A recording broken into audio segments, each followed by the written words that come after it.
Hey guys, I really want to take my time to express my thoughts and feelings about this, especially during this time in the month of May, where it's Mental Health Awareness Month, because this is one of the key factors to, in a sense, mental health issues that most of us feel right now.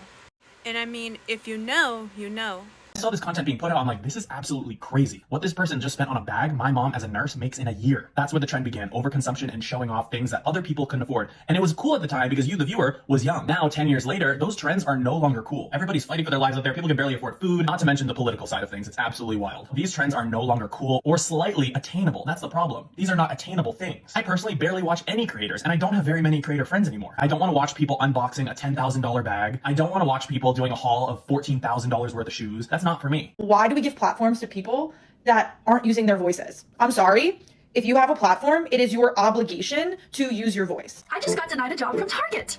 I have a fucking bachelor's degree. I spent 4 years on a bachelor's degree. And then my parents in Great Ol' America told me, go get your master's degree because that will absolutely solidify you a job. I can't get a cashier's job.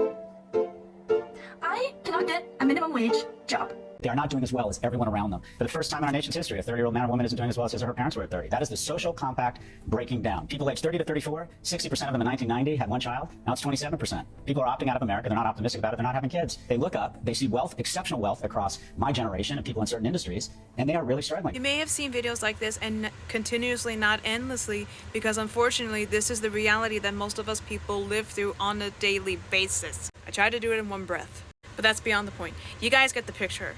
And the reason why I really want to talk about this is because, in a sense, with this happening and going on, this is actually one of the key factors of why, in a sense, my generation, Gen Z, are constantly dealing with mental health and mental health issues.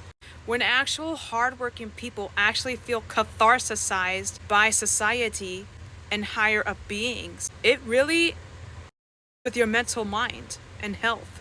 There have been times where I would, in a sense, think or consider like, oh, should I pay my rent or should I eat? And in a sense, my body has kind of, in a sense, not eating for a certain amount of times. But anyways, that's whole beyond the point. Bottom line is that the state of this economy is just keep on getting worse day to day, and it's really with my generation, Gen Z, so much that we're, in a sense, considered high on mental health issues. Unless if things can get better and if there is hope, we're kind of, in a sense, this shithole together. But if there's one thing I do want to say to all my people out there, is that you're not alone. And that your feelings and however you feel are valid. Just know that you're never alone. That's kind of all I really want to say right now. Thank y'all so much for watching, and I'll see you next time.